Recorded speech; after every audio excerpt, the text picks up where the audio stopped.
ആന്ധ്രയിൽ മുഖ്യമന്ത്രി പദത്തിൽ വളരെ ചെറിയ പ്രായത്തിൽ തന്നെ ചന്ദ്രബാബു നായിഡു എത്തിയിരുന്നു.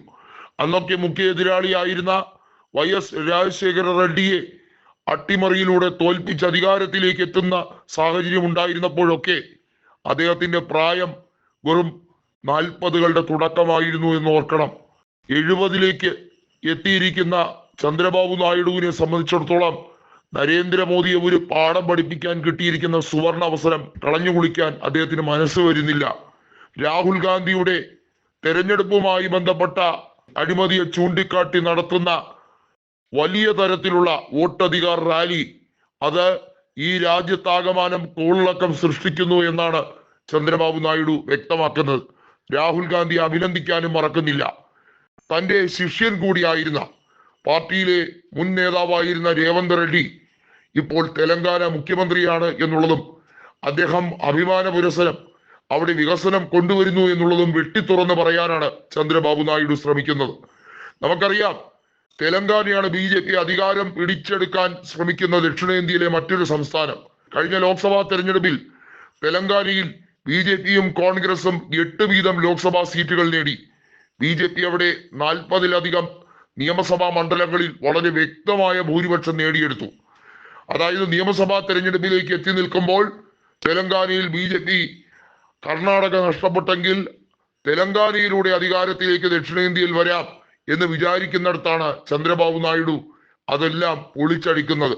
BJPയുടെ സഖ്യകക്ഷി കൂടിയായിട്ടുള്ള TDP പറയുന്നു, രേവന്ത് റെഡ്ഡി കോൺഗ്രസിൽ ഉള്ളിടത്തോളം കാലം തെലങ്കാനയിൽ കോൺഗ്രസിന് ഇനി തിരിച്ചടി വരില്ല എന്ന്. മാത്രമല്ല, രാഹുൽ ഗാന്ധി കോൺഗ്രസിന്റെ ഭാവി വാഗ്ദാനം തന്നെയെന്നും പ്രതീക്ഷയാണെന്നും ഉറപ്പിച്ചു പറയുന്നു. തനിക്ക് വധഭീഷണി ഉൾപ്പെടെ നിലനിൽക്കുന്ന കാര്യങ്ങളെക്കുറിച്ചും വളരെ പരോക്ഷമായി തന്നെ നായിഡു വ്യക്തമാക്കിയിരിക്കുകയാണ്. തനിക്കെതിരെ സ്വന്തം കക്ഷിയിലുള്ളവർ തന്നെ പടപ്പുറപ്പാടിന് തയ്യാറെടുക്കുകയാണ്. രാഷ്ട്രീയത്തിൽ സ്ഥിരമായി ശത്രുക്കളും മിത്രങ്ങളും ഇല്ലല്ലോ.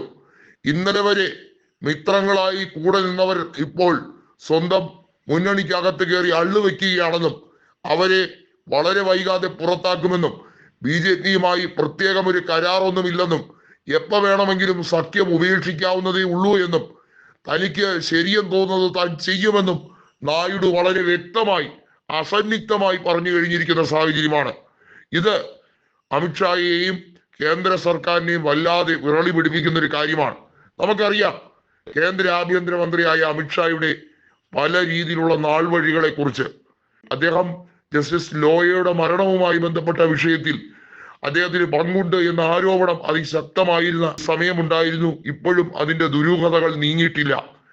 മുഖ്യമന്ത്രിയായിരുന്നപ്പോൾ ഗുജറാത്തിൽ നരേന്ദ്രമോദിക്കെതിരെ ഏറ്റവും അധികം ശക്തമായി വാദിക്കുകയും FIR റിപ്പോർട്ട് വരെ സമർപ്പിക്കുകയും ചെയ്ത സഞ്ജീവ് ഭട്ട് ഇന്ന് ജയിലിലാണ്. ഇതിലൊന്നും ഹിന്ദുത്വ അജണ്ടയല്ലല്ലോ. ഹിന്ദുക്കളായ നാമധാരികളെ പലരെയും അവർ കൈകാര്യം ചെയ്യുകയോ അവരെയൊക്കെ ഉന്മൂലനം ചെയ്യാൻ വേണ്ടി ശ്രമിക്കുകയോ ചെയ്തതല്ലേ എന്നാണ് പ്രതിപക്ഷത്തിന്റെ വാദം. അപ്പോൾ അവർക്ക് മുസ്ലിം വിരോധമല്ല, അവർ അവസരവാദികളാണ്. സംഘികൾ അങ്ങനെ തന്നെയാണ്.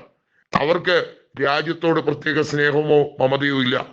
അതുകൊണ്ട് ഞങ്ങളെ പാഠം പഠിപ്പിക്കാൻ വരണ്ട എന്നുള്ളത് നായിഡു വ്യക്തമാക്കിയിരിക്കുന്നു.